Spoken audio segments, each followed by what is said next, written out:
Chiefs are traveling to MetLife Stadium. We are a 9.5-point favorite on the road. This game will be, of course, on NBC Sunday Night Football. That means we're going to have a late night on Sunday because our postgame show is going to be at like 1 a.m. This is Mahomes' first game at MetLife Stadium, which I thought was an interesting stat. It never played at MetLife before. Second time playing the Jets. First time was in 2020 when the Chiefs won 35-9. Mahomes threw for 416 yards and 5 touchdowns. Travis Kelce, 8 catches, 109 yards and a touchdown in that game. Obviously, Taylor Swift will be at the game on our betting show on Friday. I've looked at the numbers, but I haven't seen any like prop bets of like how many times will the camera show Taylor Swift if it's going to be over like more than the spread, maybe like over 10.5 times. But so she is going to be at the game. Yeah, she's going to be at the game. How you find that out? What did she say? I don't know. I think Jordan Schultz tweeted it online. A bunch of people tweeted it online. And apparently Jason Kelce is going to be at the game as well. He's after his game. He's flying up to New York to watch his brother play on primetime. Oh wow! And I guess that's where he's going to meet her potentially. So big time for the Kelce family. They're having a ball right now. Having a ball, man. Yeah, having a ball. Good for them. Good for them. Yeah. So 9.5-point spread. This team is just, the Jets since week one, since that fourth play of week one, they've been kind of just sputtering out of control. There's a lot of kind of things going on in the locker room. Rodgers is telling the guys to grow up, to not like point fingers at people. So there's a lot going on. Second week in a row, we're playing a team that's going through some turmoil. But 9.5-point favorite on the road. It's such a big number, especially on the road. But JD, who do you have? And what is your predicted score?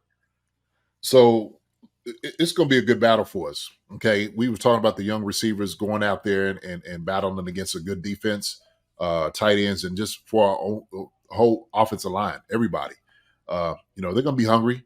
They got some boys up front. They got some dogs up front. They got CJ Mosley, who's doing a tremendous job. And then we know we got Sauce Gardner on the outside. So that's the thing about it. That's going to be a good challenge for our offense. And then, of course, I go on the defensive side of the ball. The thing is, we got to keep teams losing. You got to keep bringing pressure on Zach Wilson. They got a very talented backfield in Breece Hall, and also too Dalvin Cook. Outside, they got Wilson. On the outside, Lazard comes in, does a couple of different plays. Conklin does well as a tight end. But I think we can handle those guys pretty well. We just can't get the running game going. And I've seen actually Zach Wilson have like a good series against New England where he was getting the ball out quick. And he gets into a rhythm of doing things. And he's getting better every game. That's the thing about it. He's getting a little bit better. Now, I'm sure they're going to try to build on what he was doing in that game, or at least that series, saying, look, you got into a rhythm. Those things like that is going to help us out. So as long as we keep his feet moving, because once you get him out of the pocket, he's horrible. He's horrible. Okay. But 9.5 favorite, MetLife. And I'm looking at, I've been looking at this number for a long time. Maybe this was the week for this to happen. So I've got 31, okay? 31-17. 31-17. I think that's what it's going to be, okay? Because the Jet fans are going to be all over them. We just can't let them get the ball, get them running and stuff like that at all. But I think you know what? Change that. 31-14. 31-14.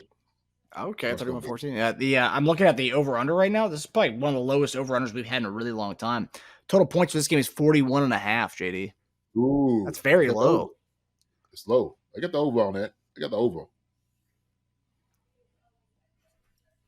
So you say 31-14? 31-14. Yeah. Who has, do you see a big running game from us, or do you see us testing the tough secondary? It's going to be the running game is what they're going to try to establish. That's going to be their best bet, because once you try to establish a running game, because they got some guys up front that's going to block too. We got to make sure they don't get Breece Hall going or Dalvin Cook going, and then after that it opens up the pass. But Garrett Wilson, Conklin, Lazard. Those guys are pretty decent receivers.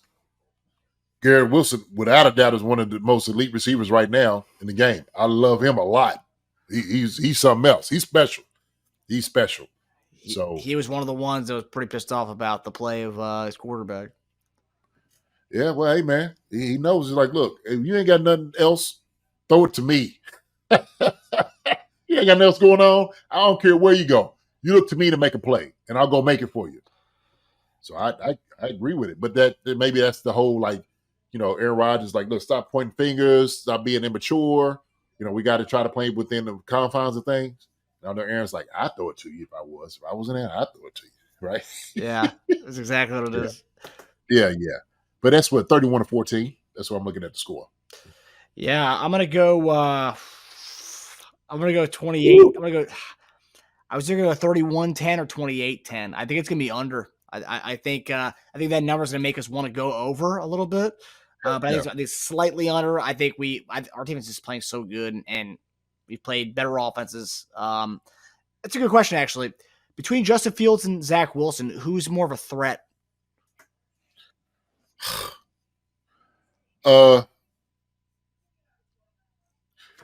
Just the player in itself? Just the player. The player in the situation? Because I can't, I don't like the offense they run up here in Chicago. Yeah. Justin Fields is a much dangerous quarterback than Zach Wilson, no doubt about it. He's a much better player. So if he's doing something else, he got a different offensive scheme around him, be a different story. So can you imagine Justin Fields up there with the Jets? I mean, the O-line's still atrocious. He would still have the same kind of issues with the O-line. But yeah, I mean. But you got Breece Hall. You could do a little bit more of the option with him. Getting around the corner. Heck, and then you got some really good receivers in. Garrett Wilson, Lazard, and Conklin. I mean, shoot, I think he would do a much better job than what we see out of Zach Wilson. Put it that way. Yeah, no, I agree with you. And the defense would help him out. Yep. Sure, that's big. That's big when your defense bows up and get you out of a couple of certain situations. It helps for a quarterback. Yeah, it's gonna be a tough time for our offensive line to go against Quinnen Williams. Quinnen Williams is one of the best D tackles in the league. Man, he was one of the ones that reset the market for Chris Jones. Yeah, right. So that's gonna be. I'm gonna watch that. That's about I'm gonna be watching up front, man. Seriously, because I'm looking for that interior. Our interior has been so. Okay, this is my grade. It's me as coach looking at it. They've been okay. Now right here, I want to see what they're going to do. I'm going to watch the fits. Then get to the linebackers with C.J. Mosley. Those guys, it's going to be a good challenge for us. I'm telling you, it's going to be a good challenge. Watch that battle up front, man. That's where the game's going to be won. Watch that battle up front because they're going to try to keep Patrick Mahomes from running out the pocket and using his feet. They're going to be bringing some pressure on him. I'm telling you. We got to watch it. We got to protect Patrick this week. Yeah, that's the one thing they do have is that great defense. That's right. Yeah, look at the team total points that Vegas has Chiefs having 25.5 points. That's the over-under for just the team itself. I think we go over. That's why I'm saying 28-10 or 31-10. But yeah, I think we're gonna have our hands full. This is not an easy defense by any means. No, and it's like I said, it's going to be a good test for our young wide receivers. Okay, we could talk about you're going against Detroit's secondary and Jacksonville and of course Chicago. You talking about elite guys now across the board from D line, linebackers to secondary. Different deal. So yeah, it's an elite crop. It's a reason why Aaron wanted to go there in the first place. Right. Well, that's what we talked about this. We kind of addressed that in one of the earlier segments and episodes. Is had the offense arrived? We'll find out this week. That's a good point. We'll find out this week. Yeah, you're right. It's probably the first good test we've had on defense so far. Absolutely. So I'm excited, man. I can't wait to see it. Yeah. Can't wait to talk about it after this win. The chief concerns after dark. After dark, baby. Hi, everybody. Thanks for watching. Subscribe here to get the latest from the show. Also, be sure to check out the best clips from Chief Concerns. And if you prefer to listen to the show, subscribe and follow us on Apple Podcasts, Spotify, and anywhere else you get your podcasts.